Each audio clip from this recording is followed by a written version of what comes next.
Ok, nous allons commencer avec la réalisation de l'apprentissage par la loi de Hebb et l'algorithme du perceptron pour un problème simple dont la base de l'apprentissage est décrite par le tableau suivant. Ici, nous avons en fait euh, un réseau de deux neurones, en fait deux neurones qui constituent le réseau d'entrée, avec chaque neurone une valeur initiale pour chaque étape.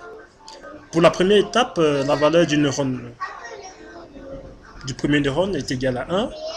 Pour la deuxième étape, sa valeur est égale à -1, ainsi que représenté dans le tableau. Les conditions initiales sont telles que la valeur de mu est égale à 0,1, le poids du neurone 1 vers le neurone de sortie est égal à -0,2, le poids du neurone 2 vers le neurone de sortie est égal à 0,1 et S est égal à 0,2. Donc, la situation est matérialisée telle que chaque neurone d'entrée pointe vers le neurone de sortie avec un poids adéquat.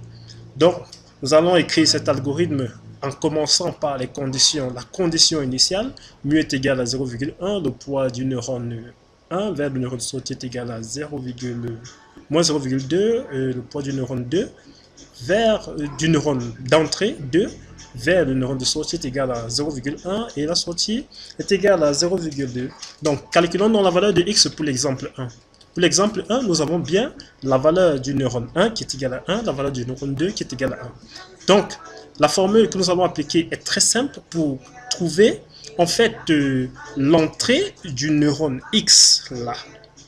Disons donc A est égal à W1, c'est-à-dire le poids du neurone 1 fois la valeur du neurone 1, plus W2, c'est-à-dire le poids du neurone 2 fois la valeur du neurone 2, moins S. Donc, en appliquant cela, numériquement, nous avons A qui vaut 0,3, donc moins 0,3.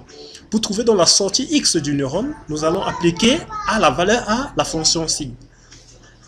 Un calcul très simple nous permet de se rendre compte que en appliquant le signe de A, donc A qui vaut moins 0,3, X vaut moins 1.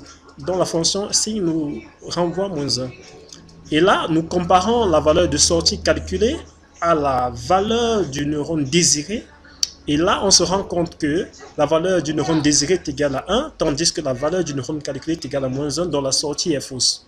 Si la sortie est fausse, il est nécessaire d'ajuster le poids du neurone pour obtenir une sortie convergente. Et nous allons donc procéder par la formule d'ajustement du poids de neurone qui est égal, le poids du neurone futur est égal au poids du neurone présent plus la valeur de mu fois la valeur du neurone que nous calculons multiplié par la valeur du neurone de sortie moins la valeur du neurone calculé. Donc, en appliquant une formule, cette formule, nous nous rendons compte que le poids du neurone futur est égal à 0. Et un raisonnement analogue permet d'avoir le poids du neurone futur 2 égal à 0,3. Donc là, puisque nous avons maintenant des nouveaux poids, nous allons calculer la valeur de x pour l'exemple 2.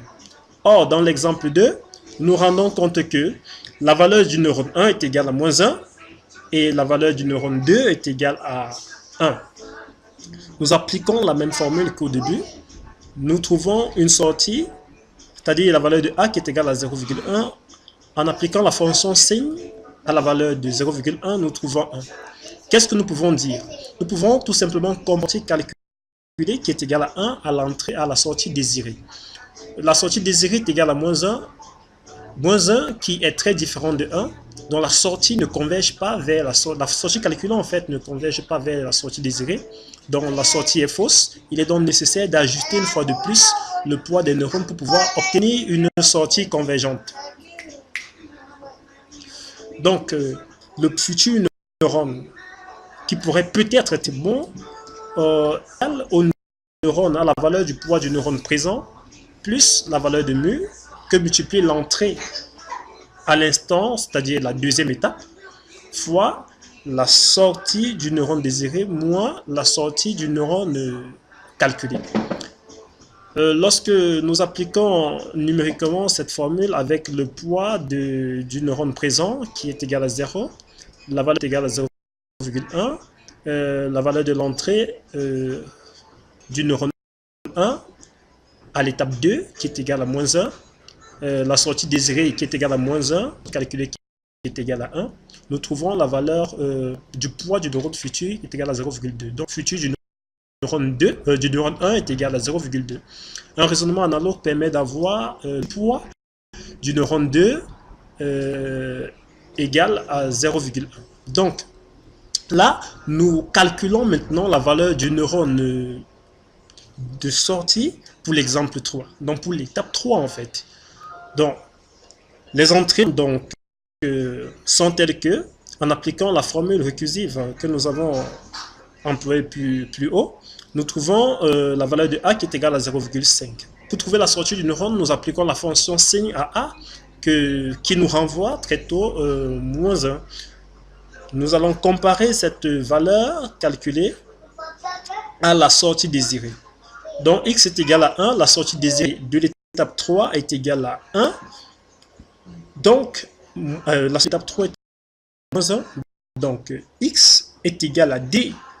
Nous pouvons dire que la sortie, il n'est pas nécessaire d'ajuster le poids du désiré.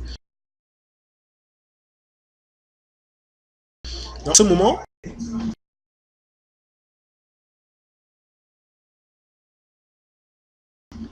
et on s'appliquait la même formule tout à l'heure.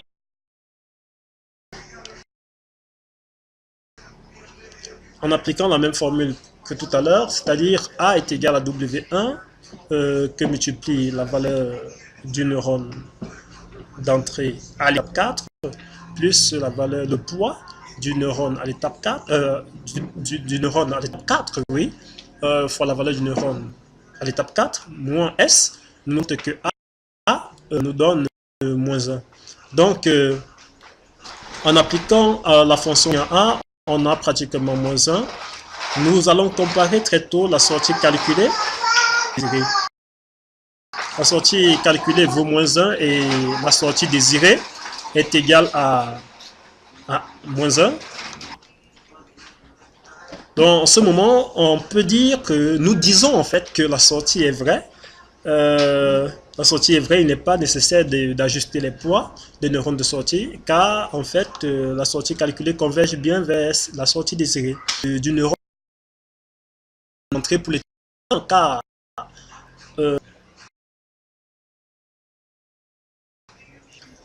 fait, entrée au niveau 0, en appliquant la fonction signe à 0,1, on trouve 1. Sortie correspond bien à celle désirée. Donc, il n'est pas nécessaire car la sortie calculée correspond bien à l'entrée désirée. Donc, nous allons calculer pour l'exemple précédemment, nous appliquons le calcul sortie, c'est-à-dire les entrées de ce neurone qui est pris comme entrée du neurone de sortie est égal à 0,5. Pour trouver le neurone, nous appliquons la fonction signe de A, 0,5 nous donne moins 1 que comme sortie désirée. Moins 1 dans la seconde pas pouvoir ajuster car la sortie désirée. Donc à ce niveau, l'algorithme d'apprentissage se termine là, car toute la base d'apprentissage a été passée en revue. Donc, c'est à ce niveau que notre réseau termine. Si vous avez besoin de plus d'informations, veuillez visiter le site.